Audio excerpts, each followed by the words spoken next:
This video is sponsored by Card Kingdom. If you click on the link in the description below, it'll take you to their store and they'll know I sent you there.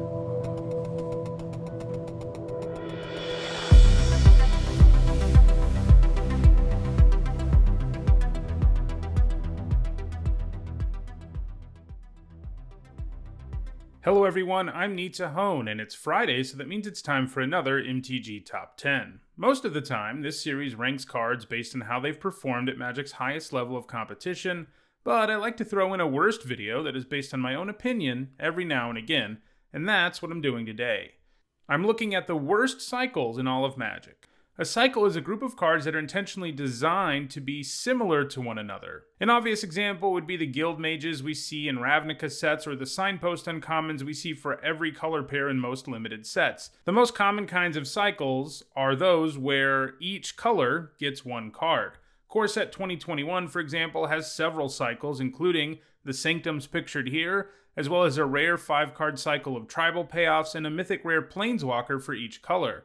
Each of those Planeswalkers then also has a rare, uncommon, and common card with their name in it too. So yeah, cycles show up in all of Magic's sets, and while some of them are pretty iconic, there are also lots of duds. While this video is based on my opinion, there are a few criteria that a cycle of cards had to meet in order to be considered for this list. To make it on this list, a cycle of cards had to not have a single top 8 at a premier event among any of its cards, and none of those cards could be played a lot in EDH either. Alright, let's get to the list, where I'm actually starting out with a dishonorable mention. And that dishonorable mention is the Leech's cycle from Invasion. I often see this cycle brought up as one of the worst ever, and I can see why. These creatures all do pretty well on the vanilla test, but they come with a colossal downside, making all of your other spells of their color cost more mana. That's pretty terrible, with Alabaster Leech definitely being the worst of the cycle. As a side note, it is extra funny that we got a 1-mana 1/3 with no downside at common in Core Set 2021. That really makes the Alabaster Leech look even more pathetic. However, as bad as this cycle is, it is not one of the worst cycles ever. This is largely because of Jade Leech. When it was printed, a 4-mana 5/5 with downside was usually a pretty decent card. It is hard for us today to imagine a 4-mana 5/5 with such a big downside being worth it, since we get 4-mana 5/5s with upside these days. But believe it or not, Jade Leech actually has 7 Pro Tour top 8s and a single Grand Prix top 8. That's more than enough to save this cycle from this list. But I still thought it was worth mentioning because people mention it all the time as a terrible cycle, and yeah, Alabaster Leech and the other cards in the cycle are pretty terrible. Alright, let's get to the list proper. At number 10, I have the cycle of Tri-Lands from Homelands. Even though all 5 of these offer some fixing, they do it at an absolutely terrible rate. Sure, each of them can add 3 different colors of mana, but you have to filter mana through them. Paying 1 mana for one color and 2 mana for the others, this means you have to use up 2 lands on a turn for the first color and 3 for the second and third colors. That's not going to leave you a lot of mana to use on your spells. Sometimes people look at something like this and think there's flexibility and that might be worth it, but it just isn't the case, especially because there are so many better Tri-Lands out there, and there are even better filter lands. I mean, something like Painted Bluff is way better than this, and it's still not a very good card. You would also be better served by basic lands in most cases, rather than running one of these Tri-Lands. As a result, these Tri-Lands should be avoided at all costs, and that's pretty much what's going on. At number 9, I have the Trigons. These artifacts from Scars of Mirrodin all enter the battlefield with 3 charge counters. Then they have an ability that costs 2 mana of the same color that lets you add an additional charge counter, and they all have color-appropriate activated abilities that use up charge counters. The main problem with all of the Trigons is their efficiency. To put that first -1/-1 counter on something with Trigon of Corruption, or to make that first insect with Trigon of Infestation, takes an investment of 6 mana. And sure, you can add charge counters and use them indefinitely, but the fact that they have to tap to add the counters and use the abilities generally means they will be way too slow to really accomplish anything. Even in a set that had Proliferate, these weren't very good. That said, of all the cards to make this list, this cycle is played the most in EDH, generally in Atraxa decks. The Black Trigon does have 2 different types of counters involved with it, and that's kind of fun for Atraxa, but I think everyone who is playing this can probably find something a lot better to abuse with that commander. At number 8, I have the Monger cycle from Mercadian Masks. These 5 creatures all carry the weird Monger creature type, and I actually think they all have pretty interesting designs, both flavor-wise and what they do in the game. But interesting doesn't necessarily mean good, and it certainly doesn't here. They are all hill giants, that is, 4 mana 3/3s with a color appropriate activated ability that costs 2 generic mana. The interesting thing about them is that any player can activate those abilities, and yeah, that makes sense for creatures that are selling things on the streets, which is generally what a monger is. Like I said, I think the basic idea here was interesting, but the execution leaves something to be desired. Since you are the one playing the monger, your opponent is usually going to be the one to untap and take advantage of it first, in which case you're in a lot of trouble. Heck, they can just make Warmonger kill itself if they want to. Despite the fact that group hug type cards are pretty popular in EDH, these cards still barely see any play there, with Wishmonger being the most popular of the bunch. At number 7, I have the Planeswalkers cycle from Planeshift. These cards were all printed years before the first card with the Planeswalker type was printed, and this was an attempt by the designers to give Planeswalkers cards without actually giving them a card that represented them as an individual, instead representing the emotion of some specific Planeswalkers. In the story of Planeshift, Urza has assembled a Gatewatch of sorts, and each of these represents one of the Planeswalkers who was part of his team. Like the Monger cycle, I think the designs here are at least interesting, even if what you end up with is pretty bad. All of them are 3 mana enchantments that let you pay 4 mana to have your opponent reveal a random card in their hand. For all but the blue one, you get some type of effect related to the converted mana cost of that card. The blue one lets you cast the revealed card for free if it's an instant or sorcery. This type of effect is way too random. If your opponent has no cards in hand, this does very little, especially for the red, blue, and black cards in the cycle, because they can only be used at sorcery speed. Even if your opponent does have a card, if they reveal a land, you get nothing, and if they reveal a cheap card, you get very little. Like with the Trigons, really examining how much mana you spend in these situations is key. With all of them, you have to pay 7 mana before anything happens, and then the effect may not even do anything. Some people hate on today's Planeswalker cards as being too powerful, but at least we've moved beyond these, right?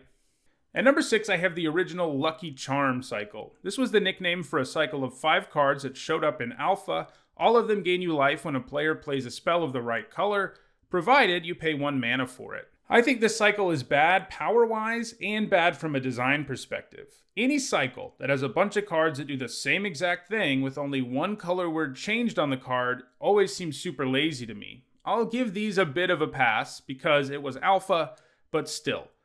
But yeah, we see this type of effect in the more recent history of Magic too, with the cycle that Angel's Feather is a part of and the Mage's Staffs. Neither of those cycles are particularly good either, but they're miles better than these. This is because they don't ask you for additional mana to gain the life. Gaining 1 life, the way all of these cards do, is often just not enough, though against some red players they can get a little more interesting. But that's not true of the original cycle of Charm, since asking for a mana for every life you gain off of it is a big deal. You can't be avoiding playing spells just to gain 1 life. The original Lucky Charm cycle just isn't worth your mana or your time. At number 5, I have another cycle of artifacts that is both lazy and terrible, and that's the Talisman cycle from Ice Age. Like the Lucky Charm cycle, the Talismans give you something extra when a spell of the right color is cast, if you pay some extra mana. In this case, you can pay 3 additional mana to untap one of your permanents. Sounds like a great deal, right? Yeah, not so much. Sure, you can find a way to net mana with these if you get really creative, but the fact it's so useless 99% of the time is too much of a problem for this cycle to overcome. At number 4, I have 2 similar cycles of cards, the Laces from Alpha and Heaven's Gate and Friends from Legends. These cards all give you the ability to change the color of cards to the same color as the spell itself. The Lace cycle can target spells or permanents, and the Legend cycle can only target creatures, but it can also make multiple creatures change their color.